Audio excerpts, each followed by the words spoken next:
कांच के गुटके द्वारा प्रकाश का अपवर्तन। सभी लोग हेडिंग डालेंगे।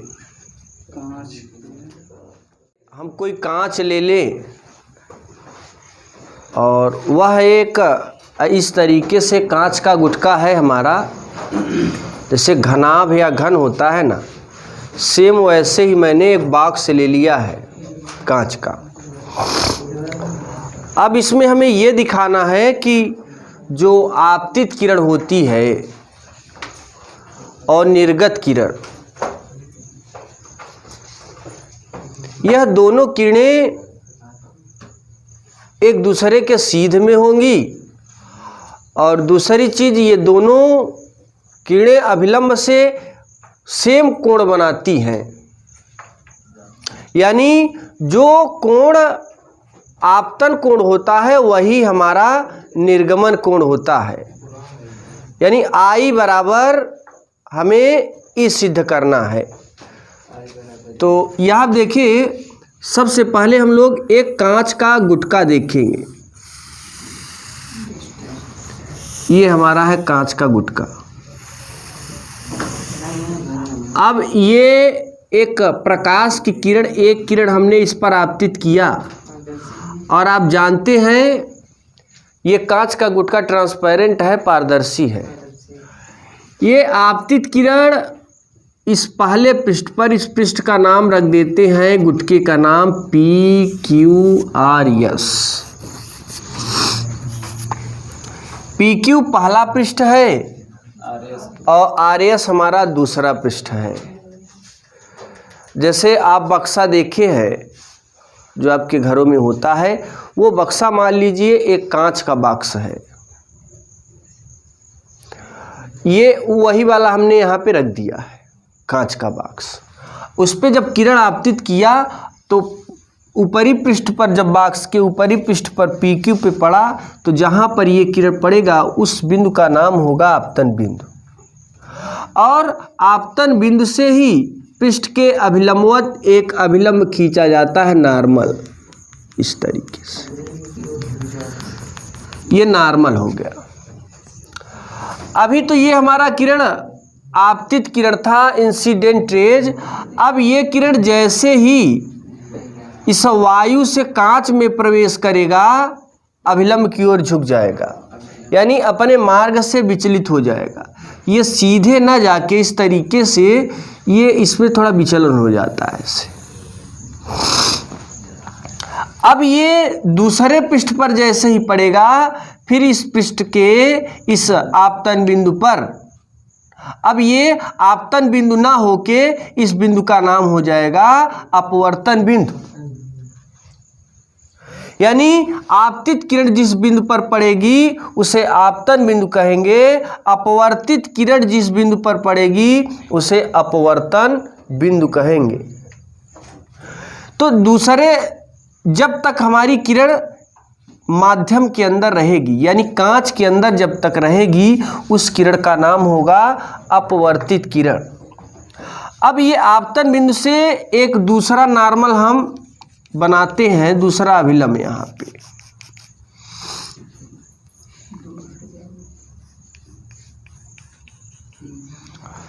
ये है। अब जरा देखिए कि जो हमारी किरण थी वो वायु से चली, वायु से चली, और वायु में इसकी प्रतिक्रिया क्या रही, जरा देखिए। अगर इस चीज को हम पीछे बढ़ाएं तो ये जो किरण है आपतित किरण, ये अभिलंब से धीरे धीरे दूर हट रहा है कि नहीं? जी सर। वायु में आपतित किरण की प्रतिक्रिया क्या हो रही है? जो आपतित किरण है वो अभिलंब से दूर हट रही है। किस माध्यम में? वायु में। अगर वही किरण फिर से वायु में प्रवेश करेगी तो जो क्रिया यहाँ पर थी वही क्रिया यहाँ पर होगी। अगर आपतित किरण अभिलंब से दूर हट रही है तो वो निर्गत किरण भी अभिलंब से दूर ही हटेगी। क्लियर है? यानी ये इस तरीके से अभिलंब की ओर ना झुक के ये किरण अभिलंब से दूर हट जाएगी, इस तरीके से। ये निर्गत किरण है, इमर्जेंट रेज। आपतित किरण को इंसिडेंट रेज, अपवर्तित किरण को रिफ्रैक्टेड रेज और निर्गत किरण को इमर्जेंट रेज बोलते हैं। आपतित किरण और अभिलंब के बीच बने कोण को आपतन कोण कहेंगे, इसे आई से प्रदर्शित करते हैं। ये अपवर्तित किरण है। अपवर्तित किरण और अभिलंब के बीच बने कोण को अपवर्तन कोण कहेंगे, इसे स्मॉल यहाँ पर हम लोग R1 से प्रदर्शित कर रहे हैं, कोई दिक्कत नहीं। स्मॉल r से भी दिखा सकते हो, नो प्रॉब्लम।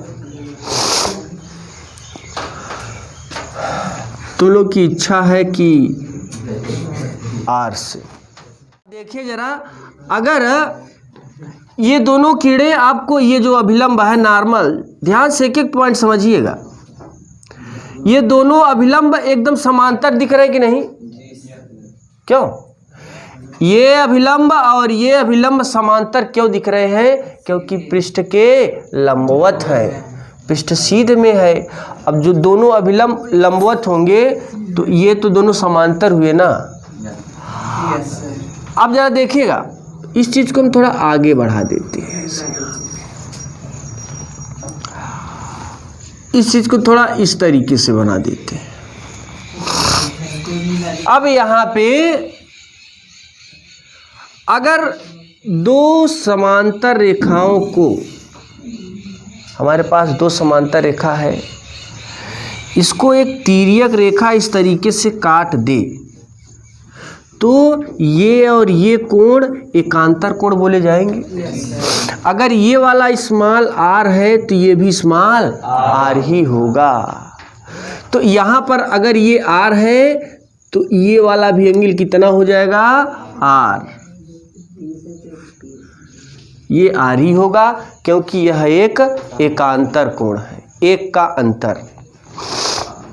अब देखिए भाई, इसका नाम, आपतित किरण का नाम रखेंगे A, B, C और ये हो जाएगा D। ये आपतित किरण है। अब हम जैसे ही बाहर प्रवेश करती हमारी किरण, ये वाली किरण बाहर निकलती है, तो इस किरण का नाम हो जाता है निर्गत किरण। और निर्गत किरण एवं अभिलंब के बीच बने कोण को निर्गमन कोण कहते हैं, इसे स्मॉल ई से या आई डैश से प्रदर्शित करते हैं। अब देखिए, यहां पर आप एक चीज और देख पा रहे हैं। अब हमें यह दिखाना है कि जो आपतित किरण की क्रिया थी वही निर्गत किरण की क्रिया है, तो ये और ये कोण क्या होना चाहिए? बराबर, है कि नहीं? अगर ये बराबर होना चाहिए तो कोण आई और ई हमें सिद्ध करना है कि ये बराबर कैसे होंगे। तो यहां देखिए, अगर हम स्नेल का नियम ले लें,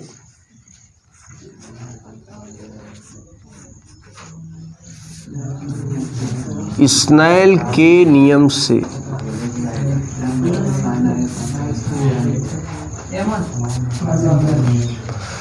स्नेल के नियम से बात करें,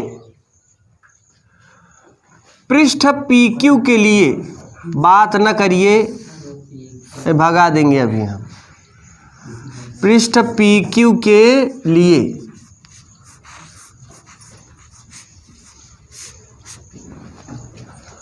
अब ये हमारा पृष्ठ PQ है। स्नेल का नियम जो है पृष्ठ के ऊपर काम करता है, पृष्ठ के नीचे। ये पृष्ठ PQ है, पृष्ठ के ऊपर कौन सा कोण बन रहा है? पृष्ठ के नीचे R। तो स्नेल PQ के अगर लगा दें और अपवर्तन के नियम से बात करें तो यहाँ पर ये हमारा एयर है और ये हमारा ग्लास है। वायु जो किरण है वो हवा से जा रहा है वायु में, यानी वायु के सापेक्ष कांच का अपवर्तनांक refraction index of glass with respect to air, यानी वायु के सापेक्ष कांच का अपवर्तनांक refraction index of glass with respect to air. तो यहाँ देखिए इसे हम लिखेंगे ए एन जी बराबर साइन आई बटे साइन आर, ये इक्वेशन नंबर फर्स्ट हो जाएगा। अब हम लोग पृष्ठ आर एस के लिए देखिए, हाँ पृष्ठ दूसरा पृष्ठ है आर एस के लिए। आर एस हमारा देखिए ये जो किरण है, अगर इस पृष्ठ से बात करेंगे तो इस पृष्ठ से ऊपर वाली किरण ये है और नीचे वाली किरण ये है। इस पृष्ठ से ऊपर क्या कोण बन रहा है और नीचे ई, तो स्नेल के नियम से लगाएंगे और ये किरण जो है कांच से कहाँ जा रही है, वायु में। तो कांच के सापेक्ष वायु का अपवर्तनांक ये हो जाएगा G N A is equal to sine R upon sine E, equation number second. अब इसमें हमने एक चीज आपको बताया था उत्क्रमणीयता के सिद्धांत से, साइन ऑफ रिवर्सिबिलिटी प्रिंसिपल। उत्क्रमणीयता का जो सिद्धांत है वो कहता है कि अगर प्रकाश की किरण को जिस माध्यम से ले जाया जाता है उसी माध्यम से उसे वापस भी लाया जा सकता है।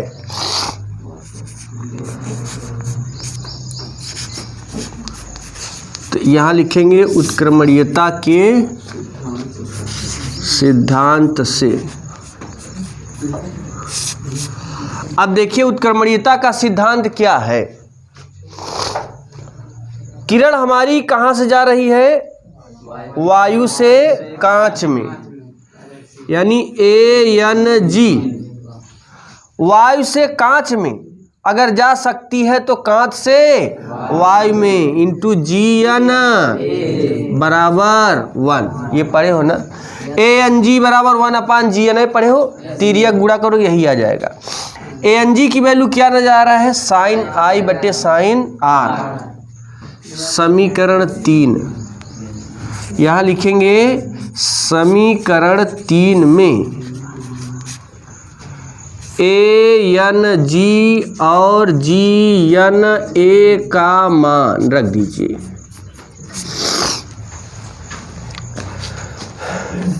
यहाँ देखिए ए एन जी के स्थान पे ये रखेंगे, जी एन ए के स्थान पे ये रखेंगे। Sine I upon sine R, sine R बटे साइन इज इक्वल टू, इससे ये कैंसिल, साइन आई तिर्यक गुणा कर दो, एक का गुणा साइन आई में साइन आई, साइन ई का 1 में करेंगे साइन।